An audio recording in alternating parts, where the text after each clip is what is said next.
to OWAD a Day. I'm Sophie, your pilot into the universe of Chinese. Let's continue unpack lookalikes. And this week we have been talking about air, right? Qi. Then we have vaporized air, and we have bagging, that's short of air. And today it's something probably reside in similar space, but looks in different shape and have different meanings, of course. This is just two horizontal lines with a bottom almost full closure of a triangle shape thing, but with the opening there. So this is a yun, cloud.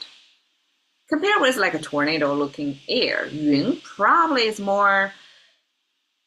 even more diverse in its shape, because air we can kind of standardize and the spiraling shape like a tornado thing, but cloud is like so shapeless or multi-shape. You cannot decide what's the standard shape of the clouds, right? So even I guess studies in meteorology, they have all kinds of clouds names. They can categorize it into different types of clouds.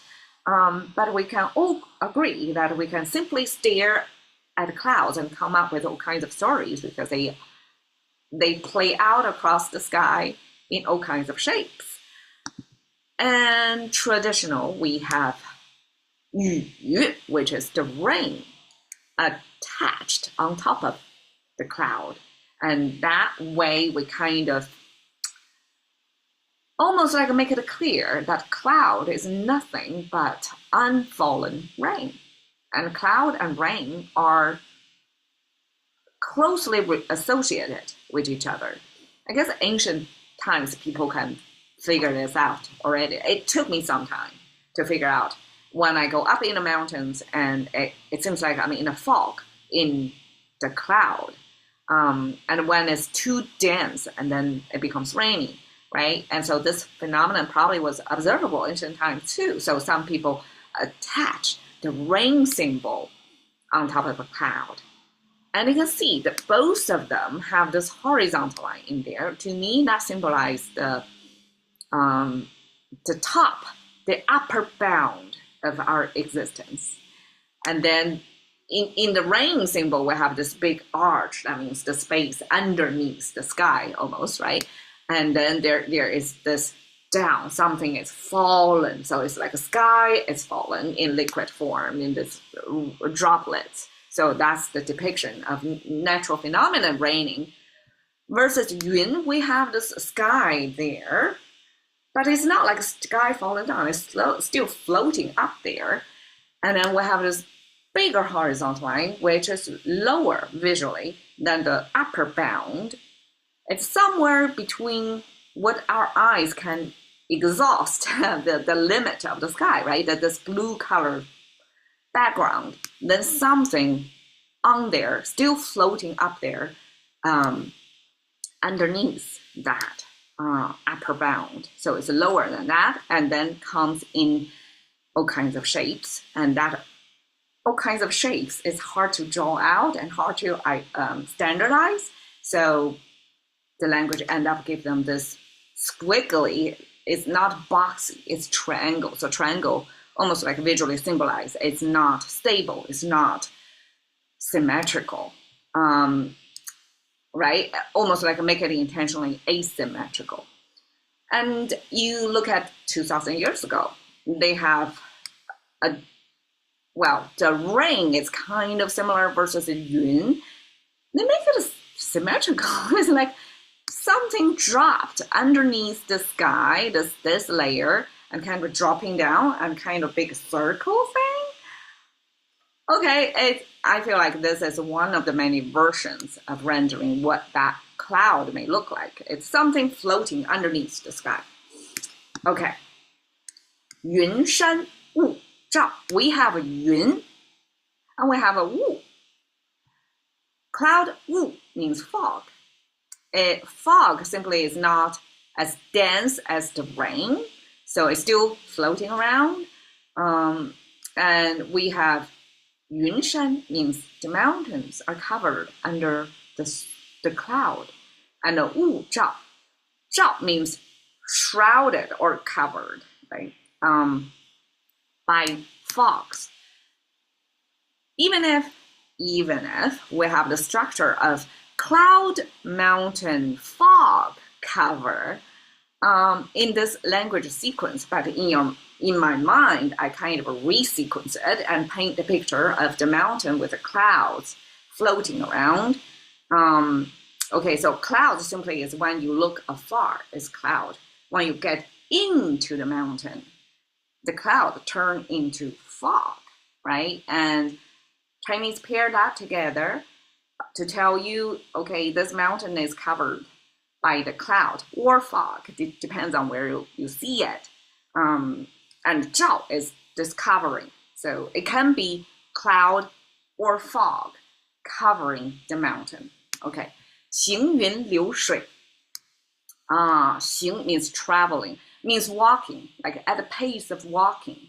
云 means cloud, because cloud relatively depends on the wind speed, right? The cloud can move at the walking speed almost to humans' walking speed, but of course it's far out there. Probably the speed is way faster than walking speed, which is like 3 miles per hour average. And then 流水, flowing water. 行云流水 is a beautiful Chinese expression, like a walking cloud, flowing water. Give you this leisurely pace that depict almost the flow state in contemporary, people rediscover, rediscover the flow state. The Chinese stated in such a poetic way that this flow state means something comes at ease. At ease, the pacing is at ease, the effort is at ease, as if you're just taking a walk like the clouds or flowing with gravity, right? So if it's with gravity, it's effortless. You don't have to go to flow because gravity just naturally pull you to flow in a certain way. And that's a Chinese way to say effortlessly, beautifully, flowily. And here I want to share with you something that is my 古琴, my instrument, simply because it has a character. Well, this is kind of reversed. This is a 行, this is 云, and you can see this 云was rendered, like all these are stylized, it's their version. But you can see here at the bottom here, it's not a triangle, not an oval, but it's kind of a squiggly shape. And to that, I think, is probably one of the many renderings of how humans try to represent cloud with just one shape. And a squiggly, this super non-linear, like even if a circle is non-linear too, like it's hard to model the shape. So that's more closer to the natural look of the cloud. And eventually, like squiggly shape is hard to draw out, hard to standardize. So it's no surprising that we standardize it into this triangle shape. Okay, 人云亦云. Here we have humans involved. Human cloud, also cloud. What does it mean? It doesn't make sense, right? What do you mean human cloud? And in fact here, 云means speak or say or talk about something. 人云亦云simply means 人 here means a general human, almost like not you. So here we're talking about a human inclination to talk what other people are talking about. So we can all observe such phenomenon on social media age, right? When somebody starts to talk something and then somebody else is pick it up, and so the voice gets louder on this topic. So that's exactly this phenomenon. The Chinese use 云, this cloud, to describe that. We can almost see this 云like a bubbles, right? There's other people are bubbling about this, like a clouding it, and then 亦云, like you are also talking about it. And of course, 云 here is very distinctive meaning than its original natural phenomenon meaning of cloud. And here it becomes speak or talk about. Besides the cartoonish, like a talk bubble thing, that's almost like a cloud there of what you say, right? Visually, kind of have a separation between the human and the words, right? In its own world, it's in its own bubble. But what I'm seeing, like why cloud also means speaking, is because there is this connection of when we speak, the voice comes from us, and then the upper bound means the universe, means the environment, means something out there, like the outer bound of us. That's the almost like the ultimate boundary of us.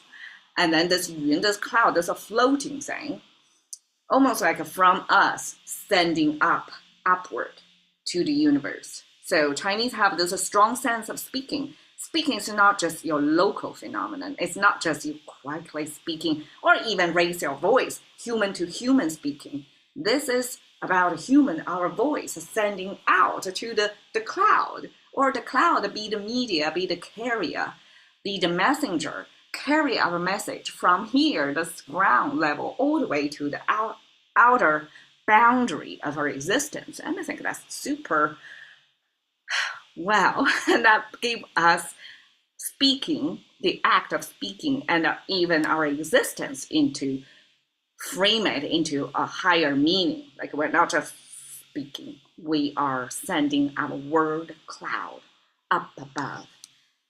And here is one representation of the many shapes, lights, lightings, colorings of the cloud. Thank you for your time. See you another day.